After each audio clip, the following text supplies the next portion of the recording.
જો આ રીતે આપણે દૂધીના ટુકડા થઈ ગયા છે। હવે આપણે કોબીના ટુકડા કરવાના છે। કોબીને પહેલાં આપણે ઉપરથી ને આ પાંદ ખરાબ હોય એ પાંદ આપણે કાઢી લેવાના છે। જો આ રીતના આપણે કોબી અને દૂધી કટિંગ કરી વાળ્યું છે।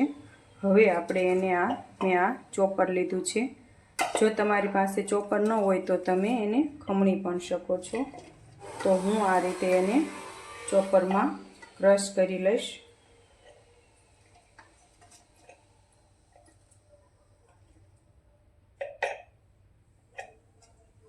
આ રીતે આપણે એને ચોપરમાં લઈ લીધું છે। પછી એને આપણે આ રીતે ક્રશ કરવાનું છે।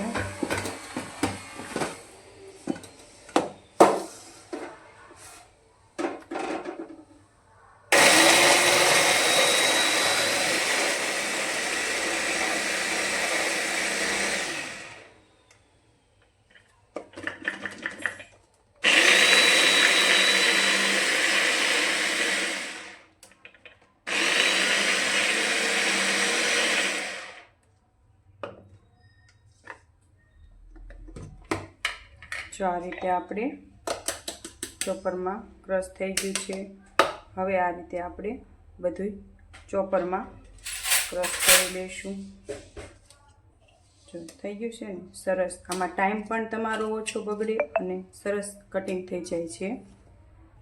જો આ રીતે આપણે બીજું પણ એમાં ક્રશ કરવા ભરી લીધેલ છે। હવે એને આપણે પેક કરી અને આ રીતે ક્રશ કરી લઈશું।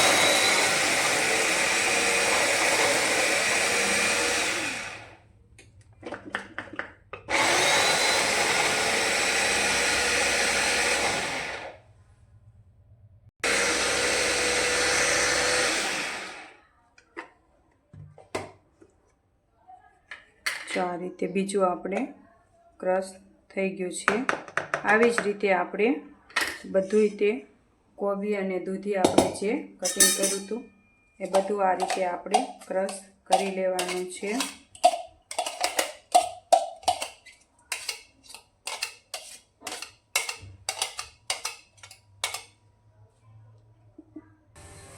જો આપણે આ બધું ક્રશ થઈ ગયું છે। દૂધી અને કોબી લીધા હતા।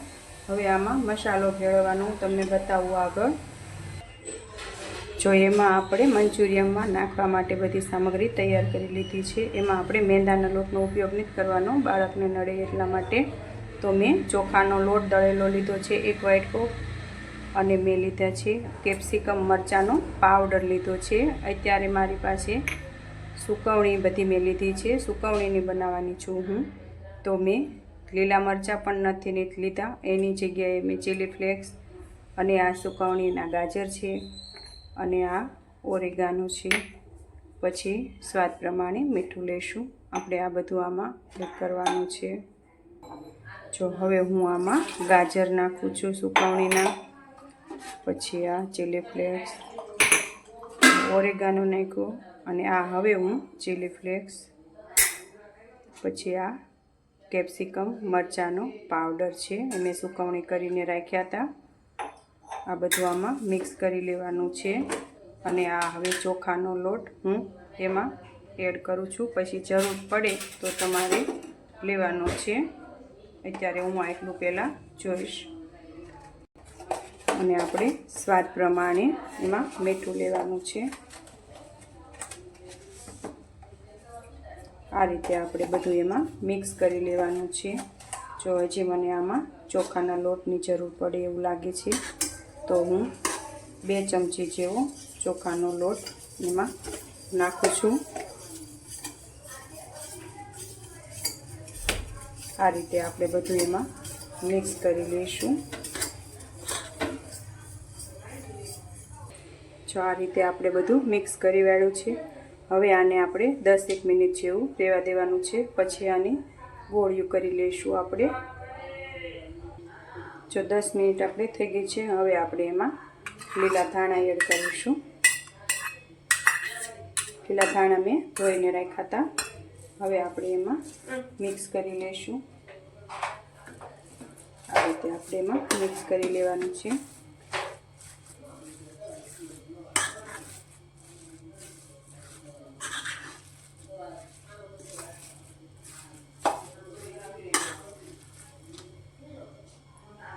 જો આપણે ધાણા આપણે મિક્સ કરી વાળા છે. હવે આના આપણે નાના નાના બોલ્સ બનાવી લઈશું.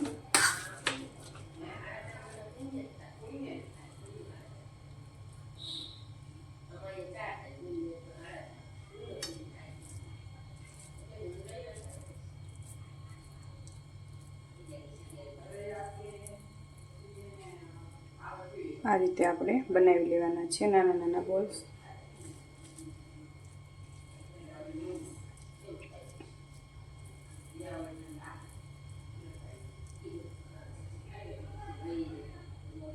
હવે આપણે બધા બોલ્સ તૈયાર થઈ ગયા છે. હવે એને આપણે તેલ મૂકીને તળી લેવાના છે. જો તેલ મેં પહેલેથી મૂકી રાખ્યું હતું. હવે એમાં આપણે બધા બોલ્સ નાખી દેવાના છે તળવા માટે. આ રીતે આપણે ધીમા ધીમા સાથે તળવાના છે.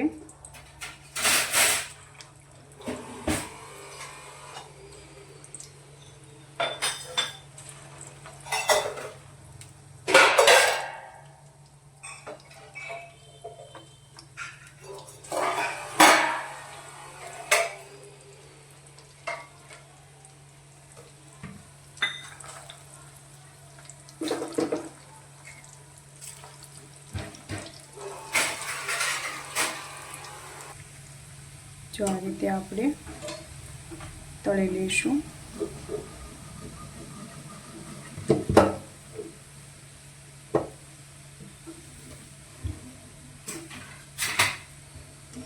બદામી રંગના થાય ત્યાં સુધી આપણે એને તળાવવા દેવાના છે. હવે આપણે એની એક પ્લેટમાં લઈ લઈશું.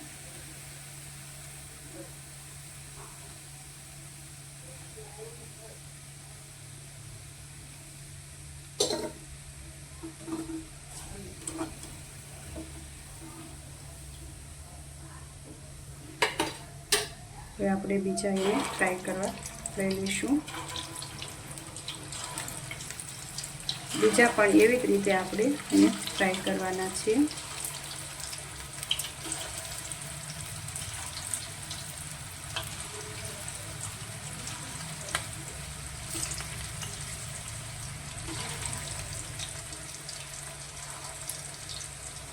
આ રીતે આપણે એને ફ્રાય થવા દેવાના છે. હજી જો આ રીતે આપણે બીજા મંચુરિયન પણ તળાઈ ગયા છે.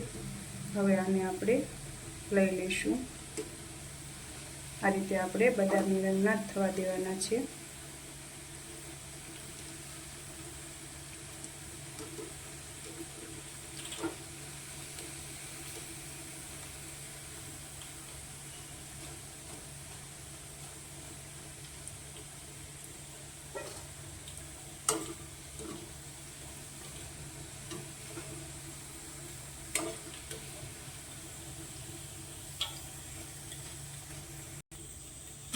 પણ આપણે એમાં ત્રીજી વખત તળી લઈશું બીજા બધા.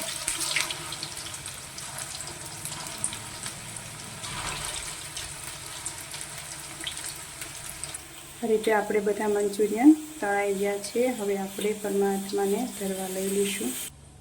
આ આપણા મંચુરિયન તૈયાર થઈ ગયા હતા. મેં પરમાત્મા હાટુ ભગવાનને ધરવા લઈ લીધા છે. હવે આપણે સોસ સાથે ભગવાનને ધરીશું. ઓમ શાંતિ મિત્રો.